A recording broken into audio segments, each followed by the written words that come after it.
10 বছর রাজনীতি করার পরে শেষ জীবনে চোর চোর শুনে উপরে যেতে হবে, জীবনের কোনো মূল্য নেই। দিন কয়েক আগে মমতা বন্দ্যোপাধ্যায় ভোট প্রচারে গিয়েছিলেন জলপাইগুড়িতে। চাল সাজিয়ে যখন যাচ্ছে তার গাড়ি, তখন রাস্তার পাশ থেকে ওঠে চোর চোর স্লোগান।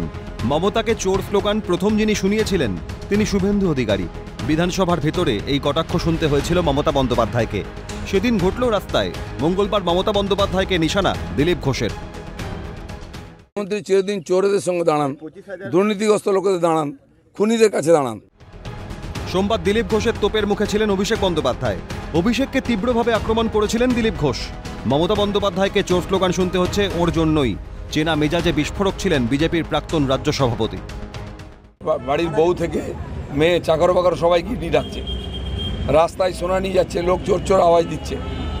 তার 14 পুরুষ চোর, বাড়ির চাকর বাকর, কুকুর বিড়ালও চোর। এই কালচার নিয়ে এসছে ব্যানার্জি পরিবার, আর আজকে মুখ্যমন্ত্রীকেও চোর চোর শুনতে হচ্ছে ওনার জন্য। মঙ্গলবার তীব্র কটাক্ষ করলেন মমতা বন্দ্যোপাধ্যায়কে।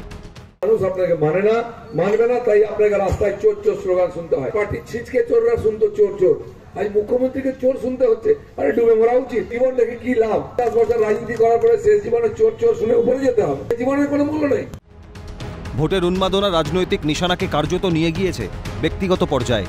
কিন্তু তৃণমূল শাসনে যেভাবে একের পর এক দুর্নীতি, লুট, তোলাবাজি, পাচারের অভিযোগ উঠছে, তা যদি আগে থেকে সামাল দিতেন মুখ্যমন্ত্রী, তাহলে হয়তো আজ চাকরিহারা হতে হতো না প্রায় 26,000 ছেলে মেয়েকে। বছরের পর বছর পথের ধারে গিয়েও বসতে হতো না বঞ্চিত চাকরি প্রার্থীদের।